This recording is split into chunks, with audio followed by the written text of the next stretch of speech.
I hear about this in the news. My sister's a school teacher. She says that there are students, but tell us how big of a problem this actually is. Is this something that's grown? Has it always been this big? We just never talked about it? No, not at all. It was until very recently, until about 10 years ago, gender dysphoria, which is the intense feeling of discomfort with one's body, with one's sex body, it was extremely rare.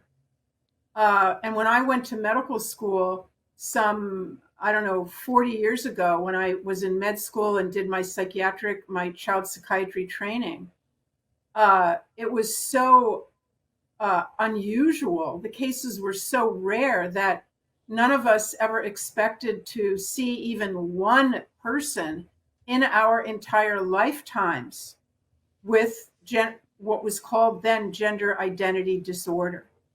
It was something that you read about in a textbook.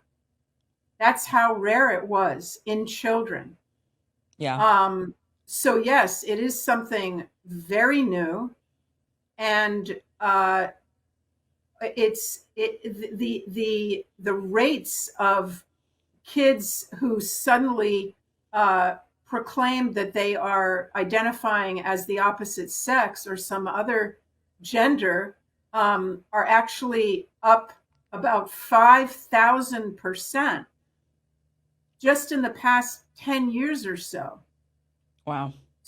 So yes, this is something that is something new in our culture. And the reason why people, parents especially, have to be aware of it is because many of us in the field see it as a social contagion.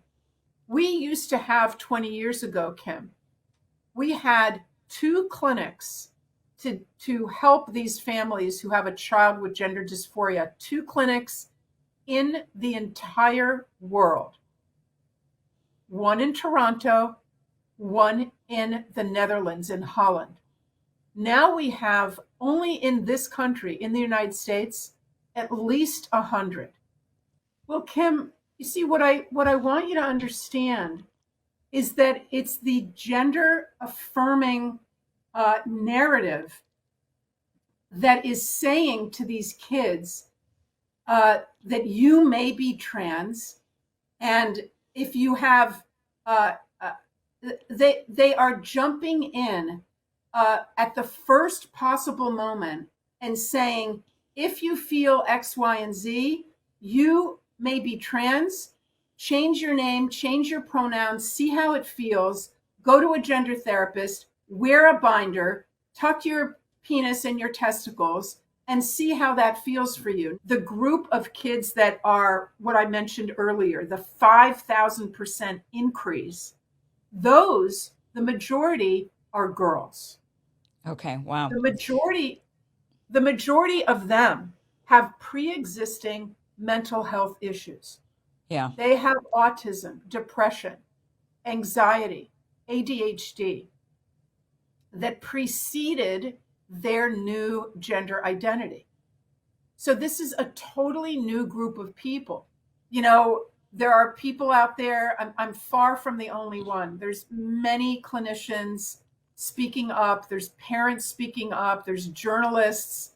A lot has been written about this. This is being, as you know, there's 19 states now that have,